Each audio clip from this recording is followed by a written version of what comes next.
PT എക്സാമിന് വേണ്ടി prepare ചെയ്യാൻ വേണ്ടി PT പഠിക്കാൻ വരുന്ന പല സ്റ്റുഡൻസും അതിൽ മെയിൻലി നേഴ്സസ് എന്നോട് ചോദിക്കാറുണ്ട്, ഞങ്ങൾ OET പഠിച്ചിട്ടുണ്ട്, OET പക്ഷെ കുഴപ്പമില്ല, PT പഠിക്കാൻ പറ്റുമോ, ഇതൊരു കമ്പ്യൂട്ടർ ബേസ്ഡ് ടെസ്റ്റ് അല്ലേ എന്നുള്ളതൊക്കെ. പക്ഷെ ഞാൻ അവരോട് പറയാറുണ്ട്, OETയേക്കാളും IELTSനേക്കാളും ഏറ്റവും എളുപ്പമുള്ള ഒരു എക്സാം PT ആണ്. കാരണം PT എക്സാം എന്ന് പറയുന്നത് ഒരു കമ്പ്യൂട്ടർ ബേസ്ഡ് എക്സാം ആണ്. അതുപോലെ തന്നെ ഇതൊരു സോഫ്റ്റ്വെയർ പ്രാക്ടീസ് ചെയ്ത് ഒരു സ്കോർ ഒക്കെ കിട്ടുന്നതുകൊണ്ട് ഭയങ്കര ഇൻട്രസ്റ്റ് ആയിട്ട് പിള്ളേർക്ക് പ്രാക്ടീസ് ചെയ്യാൻ പറ്റും.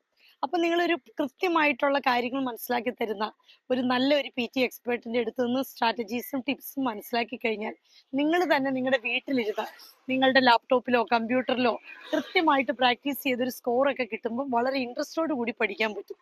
അതുകൊണ്ട് OETയോ IELTSO എഴുതി എന്നും പറഞ്ഞ് അത് തന്നെ കണ്ടിന്യൂ ചെയ്യുന്നു വിചാരിക്കേണ്ട. നിങ്ങൾക്ക് OETയേക്കാളും IELTSനേക്കാളും ഏറ്റവും ഇൻട്രസ്റ്റിംഗ് ആയിട്ടുള്ള എക്സാമും എളുപ്പമായിട്ടുള്ള എക്സാമും PT ആണ്. കൂടാതെ ഈ എക്സാമിൽ ഒരു ഹ്യൂമൻ എക്സാമിനർ ഇല്ലാത്തതുകൊണ്ട് സ്ട്രെസ് ഫ്രീ ആണ്. രണ്ടാമത് ഇതിന്റെ റിസൾട്ട് ഒരു 2 to 5 ഡേയ്സിനുള്ളിൽ നിങ്ങൾക്ക് കിട്ടുകയും ചെയ്യും.